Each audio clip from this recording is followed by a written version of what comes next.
अच्छा या बुरा, हम जो भी करते हैं अपने जीवन में वो एक ना एक दिन हमारे पास वापस ज़रूर आता है। इसी को कहते हैं कर्मा इज़ बैक। नमस्कार, सुप्रभात, गुड मॉर्निंग। मैं आपकी मंजरी आज आपके साथ फिर से एक नए विषय पे बात करने के लिए। लेकिन पहले आप ये तो बताइए, आपकी संक्रांति कैसी बीती? कैसी रही आपकी खिचड़ी? और पोंगल कैसे मनाया? पतंगे उड़ाई? तिल के लड्डू तो खाए ही होंगे ना? मैंने तो भाई जी भर के तिल के लड्डू खाए, खिचड़ी खाई और खूब सारी पतंग उड़ाई। इसीलिए कल मेरा व्लॉग नहीं आया। चलिए हम बात करते हैं आज हमारे टॉपिक पर। इस कंट्रोवर्सी में जो सन्नाटा है, ये सन्नाटा क्या तूफान के बाद का है या तूफान के आने का पहले का सन्नाटा है? कंट्रोवर्सी में 3 लोग थे, 3 पार्टीज़ थीं और उसमें से 2 लोग तो ऑलमोस्ट एक साथ ही थे, बस थोड़े समय के लिए ड्रामा हुआ था और वो वापस से एक साथ हो गए हैं। वो वापस से उसी बॉन्ड को शेयर करने लगे हैं। वो किस लेवल पे कर रहे हैं उसके बारे में मैं आगे डिस्कस करूँगी, पूरा व्लॉग देखिएगा। और जो हमारी तीसरी पार्टी है यानी हमारी जगत बीबी, वो बेचारी अकेली रह गई हैं। मुझे तो सच में पर्सनली ऐसा लगता है कि इस पूरी कंट्रोवर्सी में जिसका भी सबसे ज़्यादा नुकसान हुआ है ना, वो हमारी जगत बीबी या जगत दीदी ही है। क्योंकि देखिए, उनकी ही सगाई टूटी, उन्होंने ही व्लॉग्स नहीं डाले थे, उनके ही प्रमोशंस रुक गए, वही बेचारी अपने इवेंट में नहीं जा पाई और बदनामी इज़्ज़त का जो मतलब हुआ है कचूमर, वो तो हुआ ही हुआ है। अगर हम बात करें हमारे लप्पू जी की और उनकी पत्नी यानी लप्पी जी की, तो ये दोनों वापस आए सीहोर से और जय महाकाल करते हुए दोनों वापस एक हो गए। क्योंकि मुझे लगता है कि वो हाई टाइम हो गया था। इनकी प्लानिंग तो थी मार्च तक खींचने की, क्योंकि इनको अपना मैरिज एनिवर्सरी में इस तरह से दिखाना था कि हम अब जाके एक हुए हैं और उस टाइप का सीन क्रिएट करना था, कंट्रोवर्सी का एंड। लेकिन इनको जो भी प्रेशर का चाहिए, मतलब चाहे वो रोस्टिंग चैनल्स की वजह से हुआ हो, चाहे वो और चैनल्स रिएक्शन चैनल्स की वजह से हुआ हो, इन लोग वापस एक हो गए। इनफैक्ट मुझे लगता है कि हमारी जगत बीबी ने भी इनको फोर्स किया होगा कि अभी एक हो जाओ, जिससे कि एक शांति बरकरार हो जाए और मामला सेटल हो जाए। बात करें हमारी लप्पी जी की यानी हमारी जगत भाभी की, तो वो तो भाई एक कठपुतली हैं। जैसा लप्पू जी कहते हैं वो वैसी ही करती रहती हैं। जैसा कि इन लोगों ने सीहोर में बताया कि इनकी लड़ाई हुई और ये लोग एक फ्रेम में भी, मतलब कैमरे में भी नहीं आए, कैप्चर नहीं हुए। हमें हु नोज़ है ना, कैमरा बंद होने के बाद क्या हुआ हमें नहीं पता, जो देखा वही बता रहे हैं। लेकिन जब ये लोग दिल्ली में मिले तो इन्होंने एक हमेशा ना, जो हमारी भाभी जी हैं, इन्होंने दूरी दिखाई, ये दिखाया कि वो नाराज़ हैं और एक डिस्टेंस मेंटेन किया, डरी हुई हैं। इनफैक्ट इनके देवर भी ये कहते हुए पाए गए कि ये भाभी जो है हर बार तो भाग भाग के चली जाती थी, लेकिन इस बार ये डर रही हैं जाने से। तो कैसे होना चाहिए? क्या इन्हें अकेले जाना चाहिए? क्या हमें जाना चाहिए? क्या मम्मी को जाना चाहिए? इस टाइप के सवाल क्रिएट करेंगे शायद हम दर्शकों को ही फिर से गुमराह करने के लिए या फिर से इमोशनल करने के लिए। अब सच क्या है ये तो देखिए धीरे धीरे ही सामने आएगा, परत दर परत। फिर जब ये अकेली, मतलब भाभी जी अपने पति देव के साथ यानी लप्पू जी के साथ जब ये अकेली जा रही थी अम्बाला, तो भी ये एक डिस्टेंस मेंटेन कर रही थी, शांत सी बैठी थी और लप्पू जी वहाँ पे बड़ा गुनगुना रहे थे, बड़े मतलब अच्छे मिजाज में दिखा रहे थे अपने आप को। एक्टिंग अच्छी कर लेते हैं लप्पू जी, सही कह रहे हैं, उन्हें मुंबई जाना चाहिए। और फिर जो है उन्होंने एक बात कही, उस बात से मुझे ये तो समझ आ गया कि इन्होंने जो इनको वापस रखा है अपने पास, शायद इनकी असलियत जनता के सामने के लिए रखा है, सामने लाने के लिए रखा है। आप समझ रहे हैं? क्योंकि रास्ते में ही, मतलब दिल्ली से अंबाला जाते वक्त ही आप लोग वापस उस व्लॉग को देख सकते हैं। बस उससे क्या होगा, उनको व्यूज़ ही मिलेंगे। लेकिन आप अगर मेरी बात समझें तो आपको ज़रूरत नहीं पड़ेगी वहाँ जाके देखने की। उन्होंने रास्ते में एक बात कही थी कि ये पहले ठंड में कहती थी कि अंबाला ही रहना है, सिवान नहीं जाना है, ससुराल नहीं जाऊँगी। क्यों? क्योंकि ठंड में ससुराल में सुबह सुबह उठना बहुत कष्टप्रद होता है, उठना, नाश्ता बनाना, खाना बनाना। Yes exactly. तो इसीलिए वो कहती थी कि ठंड में तो मैं अंबाला में ही रहूँगी। ऐसा कहते हुए उन्होंने हमारी जो भाभी जी हैं उनको पिंच किया और भाभी जी ने फिर तुरंत थोड़ा सा जवाब दिया दबी सी आवाज़ में कि अब तो मैं वहाँ भी लेट उठती हूँ और मैं अभी गई थी तो मैं वहाँ लेट उठती थी। तो हमारे जगत भैया ने कहा कि हाँ ठीक है, वहाँ तुम रात को जगती थी ना इसलिए, बट तुम पहले ऐसा कहती थी।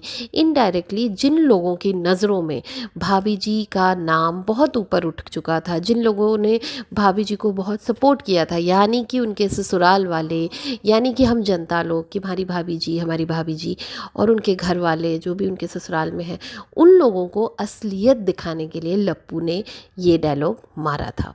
उसके बाद घर जाने के बाद जब वो सफाई कर रही थी, झाड़ू लगा रही थी, तब भी उनको एक दो कमेंट्स ऐसे किए थे कि वो उनकी जो कमियां हैं, देखिए हम सब जानते हैं कि हमारी भाभी जी में ना 2-3 बहुत इम्पॉर्टेंट अहम कमियां हैं।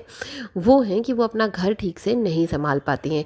देखिए उनकी देवरानी आई है उसी जगह पे, वो सब कुछ बखूबी कर रही है। देवरानी है वो बखूबी घर भी संभाल रही है, सुबह जल्दी उठ भी रही है, और पिछले 1 साल से इनके घर में तमाशे के तमाशे ही हो रहे हैं और वो इन सब के साथ निभा रही है इस पूरे तमाशे में। वो अपनी प्रमोशन के वीडियोस भी बनाती है, वो व्लॉगिंग भी करती है। तो कहीं ना कहीं देखा जाए तो हमारी जो देवरानी जी हैं, मतलब हमारी लप्पू जी की भाभी जो छोटी आई हैं, देवर की वाइफ, वो ज़्यादा बेटर कहते हैं ना परफॉर्म कर रही हैं अपनी बड़ी जेठानी से।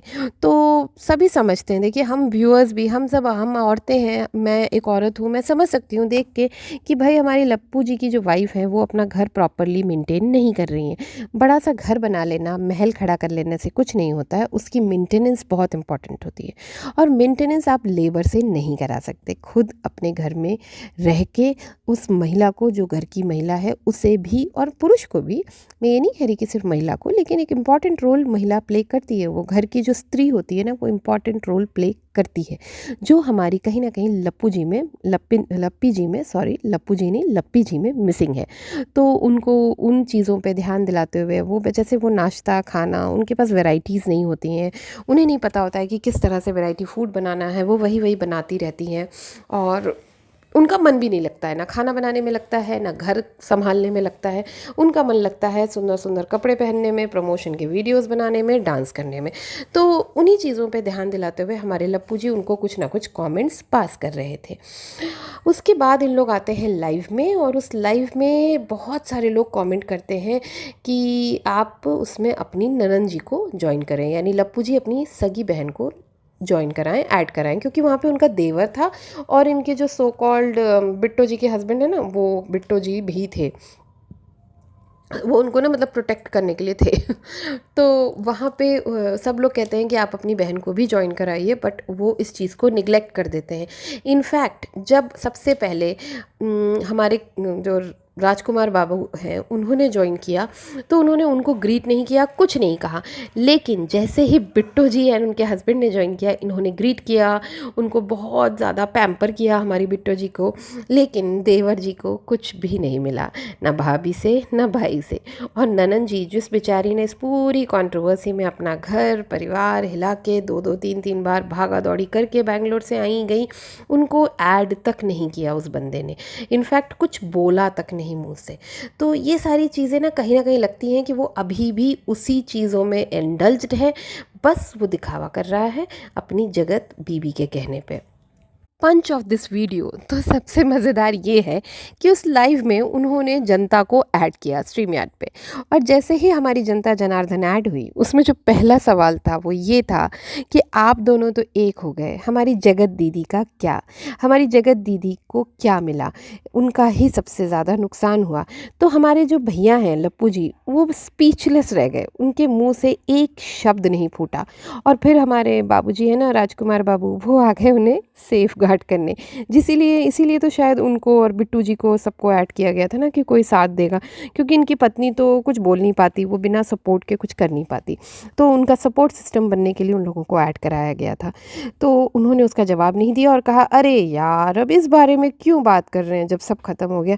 कहाँ ख़त्म हो गया सब, नहीं समझ आया, कुछ ख़त्म नहीं हुआ। चलिए खैर आगे बढ़ते हैं। ये लोग फिर आगे बढ़ते हैं, कहीं कहीं घूमने जाते हैं, उधर ही शॉपिंग वॉपिंग करते हैं। फिर ये एटीएम जाते हैं, क्यों? क्योंकि इनकी पत्नी को, यानी हमारी लप्पी जी को, एटीएम से पैसा निकालना नहीं आता।